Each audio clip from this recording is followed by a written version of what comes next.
नमस्कार। स्वागत है आपका मेरे इस YouTube चैनल में। बहुत ही इम्पोर्टेंट वीडियो लेके आया हूं कि ये जो अभी 16 अगस्त से सूर्य और केतु की युति बनी है, वो क्या क्या रिजल्ट देगी डिफरेंट डिफरेंट राशि और डिफरेंट डिफरेंट लग्नों में। सबसे पहले मेष पे डिस्कशन शुरू करेंगे आज कि मेष राशि और मेष लगन वालों के लिए जिनके पहले खाने में एक नंबर लिखा है उनका मेष लगन है, और जिनके पहले खाने में चंद्रमा बैठा हुआ इट मीन उनकी मेष राशि है। दोनों ही इसे देख सकते हैं, राशि वाले भी और लगन वाले भी। जो प्रेडिक्शन है वो सटीक बैठेगी। तो 16 अगस्त से लेके जो सूर्य और केतु की युति बनी है, इस युति का क्या प्रभाव पड़ेगा, क्या क्या प्रॉब्लम्स आएंगी, क्या क्या हमने इसकी रेमेडी करनी है, क्या क्या प्रिकॉशन करनी है, सभी एक नजर में देखने की कोशिश करेंगे। तो आइए शुरू करते हैं कि इसका प्रभाव क्या पड़ेगा सूर्य और केतु की युति का। सबसे पहले मैं आपको यह बता दूं कि जो केतु है, जिन आप अपनी कुंडली खोल लीजिए और अपनी कुंडली का जो आपका लगन का चार्ट है, ऐसा लगन का चार्ट होगा या आपकी चंद्र कुंडली का चार्ट होगा, दोनों तरफ से आप देख सकते हैं। अगर आपके 3 नंबर खाने में, चार्ट में जहां पे 3 नंबर लिखा हुआ है वहां पे केतु बैठे हुए हैं, इट मीन्स के आपके केतु नीच के हैं। और अगर के जहां पे 7 नंबर लिखा हुआ है वहां पे अगर लगन में या आपकी चंद्र कुंडली में सूर्य बैठे हुए हैं, इट मीन्स के आपके जो सूर्य हैं वो नीच के हैं। या तो दोनों हो सकते हैं, केतु भी नीच के हो सकते हैं, सूर्य भी नीच के हो सकते हैं, या दोनों में से कोई एक हो सकता है। हो सकता है दोनों ही ना हो, या दोनों में से कोई एक हो, या दोनों ही हो। अगर आपकी जन्म कुंडली में और चंद्र कुंडली में केतु नीच के हैं या सूर्य नीच के हैं या दोनों ही हैं, तो जो मैं प्रोडिक्शन करने जा रहा हूं ये प्रोडिक्शन आपको फिर ज्यादा कष्ट देगी। बिल्कुल सच्चाई बयान करूंगा यहाँ पे, जो मुझे नजर आ रहा है, जो ग्रहों का गोचर नजर आ रहा है, जो होने वाला है इस 1 महीने में। और अगर आपको आपके केतु भी नीच के नहीं है, सूर्य भी नीच के नहीं है, तो आपको तकलीफ परेशानियां तो आएंगी, लेकिन इतनी ज्यादा ज्यादा नहीं आएंगी जैसे वो कहते हैं कि आग में घी डालने की जैसा। वो ये दोनों काम करेंगे अगर नीच के होंगे तो। नहीं तो परेशानियां तो आएंगी, लेकिन उनका भी हल निकालने की कोशिश करेंगे। तो आइए सबसे पहले देखते हैं कि ये शुरू कहां से होती है। तो मेष राशि और मेष लगन वालों के पंचम भाव में सूर्य इस वक्त गोचर कर रहे हैं। ठीक है, 16 अगस्त से सूर्य यहां पे आ गए हैं और केतु ऑलरेडी वहां पे बैठे हुए थे। सूर्य केतु की जब युति होती है तो होगा क्या, सूर्य पिता का कारक है, केतु पुत्र का कारक है। और केतु जो है पिता पुत्र का जो संबंध है, सबसे पहले उसमें दरार डालने की कोशिश करेगा। सबसे पहले पिता पुत्र का आपस में रिश्ता कमजोर होगा, उनके रिश्ते में दरार आएगी, खटास आएगी, डिस्प्यूट होगा, लड़ाई झगड़ा हो सकता है, आपस में कोई मन मुटाव हो सकता है। सबसे बेसिक प्रॉब्लम तो ये आएगी। उसके बाद दूसरी प्रॉब्लम ये देखिए कि अगर आप कुंवारे हैं तो आपके पंचम भाव का जो ये युति बनी हुई है, तो आपको क्या फल देगी। आपकी इस महीने में ये युति 16 अगस्त से लेके 17 सितंबर 2025 तक चलेगी। उसके बाद सूर्य यहां से निकल जाएंगे, युति खत्म हो जाएगी तो असर कम हो जाएगा। लेकिन ये 1 महीना बहुत ही क्रूशियल है, बहुत ही प्रॉब्लम वाला है, बहुत ही खतरनाक है। इसलिए संभल के चलिएगा। स्पष्ट स्पष्ट भाषा में आपको बता रहा हूं, कोई लाग लपेट नहीं कर रहा। ग्रहण योग बना हुआ है सूर्य के साथ, और ऊपर से दूसरा मैं बताऊंगा क्या प्रॉब्लम है।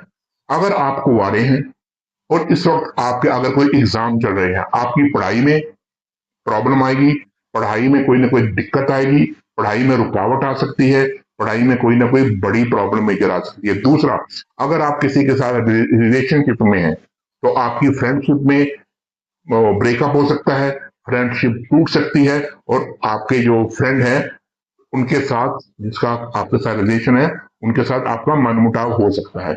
2 बातें।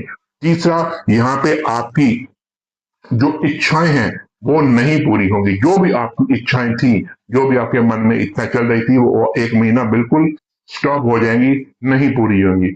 इसके बाद आप मुझे इसके बाद अगर आप शादीशुदा हैं और आपके बच्चे हैं तो सीधा सीधा प्रभाव आपके बच्चों पे आगा, क्योंकि ये पंचम भाव बच्चों का भाव है, ठीक है, आपकी संतान का भाव है। तो एक चीज और यहां पे देख लीजिए, अगर 16 अगस्त से लेकर 17 सितंबर तक किसी बेटियों की डिलीवरी होने वाली है, ठीक है, या वो प्रेग्नेंट है, तो उनको बिल्कुल अपना बहुत ज्यादा ख्याल रखना चाहिए। डॉक्टर के टच में रहिएगा, कोई ना कोई प्रॉब्लम आ सकती है, इन्फेक्शन हो सकती है या कोई कोई और बड़ी प्रॉब्लम आ सकती है, इसलिए डॉक्टर के इस एक महीना बिल्कुल टच में रहिएगा। अब जो लोग शादीशुदा हैं, जिनके बच्चे हैं, उनके बच्चों को यहाँ पे प्रॉब्लम आ सकती है, ठीक है, उनको उनके बच्चों का कोई ना कोई एक्सीडेंट हो सकता है, चोट चपेट लग सकती है, उनके बच्चों की पढ़ाई में विघ्न आ सकता है, पढ़ाई डिस्टर्ब हो सकती है, बुद्धि भ्रष्ट हो सकती है, बुद्धि में अग्रेशन आ सकता है, गुस्सा आ सकता है, ठीक है, आप में भी गुस्सा आएगा, क्योंकि ये बेसिकली तो आपका चार्ट है ना, तो आपको अभी अग्रेशन होगा, गुस्सा आएगा, इरिटेशन वाला गुस्सा आएगा, आपके पिता के साथ आपके संबंध खराब होंगे, ठीक है, पिता बीमार हो सकते हैं, पिता को हार्ट का, ब्रेन का, ठीक है, हड्डियों का कोई ना कोई प्रॉब्लम हो सकती है, पिता की या आपकी आंख में कोई ना कोई प्रॉब्लम आ सकती है, इसलिए अपने फादर की हेल्थ का ख्याल कीजिएगा। इस वक्त आप अपने फादर के साथ उलझिएगा मत, और पिता और पुत्र इस एक महीने में बिल्कुल भी कोशिश कीजिएगा कि इकट्ठे कहीं पे सफर ना करें, इकट्ठे कहीं पे भी ना जाए, किसी बाइक पे, स्कूटर पे, कार पे, बस में, ट्रेन में, किसी भी जगह में इकट्ठे सफर एक महीने में ना करें, वो भी दिक्कत पैदा कर सकता है। इसलिए दूसरी बात मैं आपको बता दूं, क्योंकि राहु आपके 11वें भाव में बैठे हुए हैं, तो राहु की पूरी दृष्टि इस वक्त, राहु की भी दृष्टि जा रही है सूर्य पे, ठीक है, और राहु की दृष्टि अलग जा रही है, केतु के साथ में युति बनी हुई है, बहुत ही खतरनाक योग है आपके लिए, आपके बच्चों के लिए और आपके फादर के लिए, ठीक है। इसके अलावा इन्फेक्शन होने का बहुत डर है, और जो प्रेग्नेंट बच्चियां हैं, जो प्रेग्नेंट, उनको भी यहाँ पे दिक्कत आ सकती है। राहु की दृष्टि इसको और आग में घी डालने की कोशिश करेगी। इसके बाद आ जाइए सूर्य की, अब उल्टा चलिए, सूर्य की 7वीं दृष्टि अब पड़ेगी आपके 11वें भाव पे। किस पे पड़ेगी? राहु पे। ऑलरेडी राहु यहाँ पे बैठे हुए हैं, आपके बड़े भाई बहनों से आपका टकराव हो सकता है, उनके साथ कोई ना कोई डिस्प्यूट हो सकता है, उनका आपके साथ या आपका उनके साथ कुछ ना कुछ प्रॉब्लम क्रिएट हो सकती है, उनकी हेल्थ खराब हो सकती है, उनको भी चोट चपेट या इन्फेक्शन हो सकती है। आपके फ्रेंड सर्कल में, आपकी यारी दोस्ती में कहीं ना कहीं कहीं पे एक मनमुटाव हो सकता है, मिसअंडरस्टैंडिंग हो सकती है, और आपके यारों दोस्तों से आपका मनमुटाव हो सकता है। प्रॉफिट एंड गेन्स, अगर आपको कहीं से कोई लाभ होने वाला था, धन आने वाला था, कहीं से किसी भी चीज का लाभ होने वाला था, वो एक महीना लाभ आपको रुक जाएगा।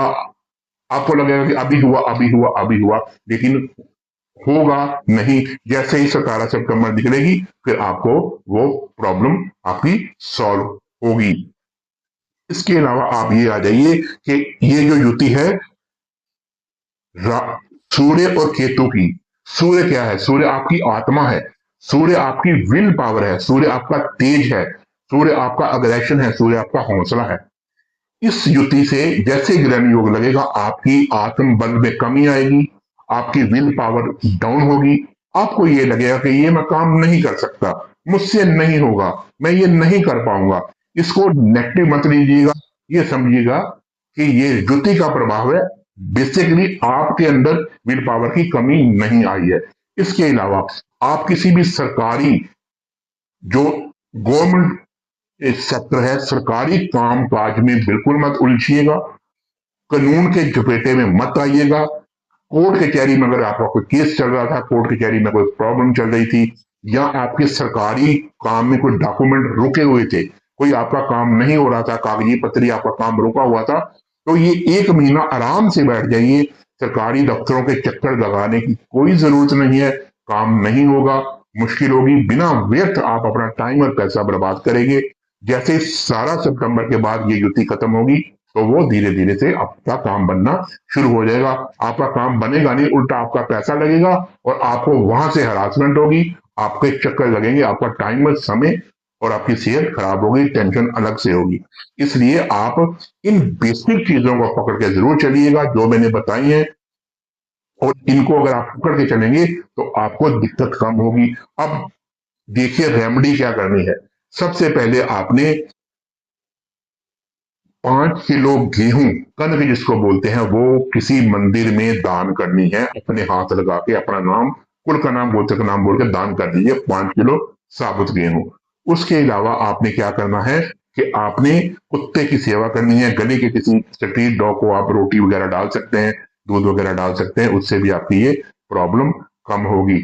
इसके अलावा आपने केतु की और रेमेडी क्या करनी है। केतु जो है वो आपके अंतरात्मा है, ठीक है। जैसे ही आप कोई खट्टी मीठी गोलियां जो होती हैं, बाजार से खट्टी मीठी गोलियां मिलती हैं, वो किसी जगह आप जाकर दान कर दीजिएगा, उससे भी आपको राहत काफी मिलेगी। और आप एक काम और कीजिएगा, किसी मंदिर में जाके गणेश भगवान को दुर्वा घास, जो देसी घास होती है, वो कहीं से लेके तोड़ के उसको अच्छी तरह से धो के, गंगा जल से धो के, तो दुर्वा भगवान अपने जो है गणेश जी को चढ़ाइएगा। उससे भी आपका ये प्रकोप शांत होगा।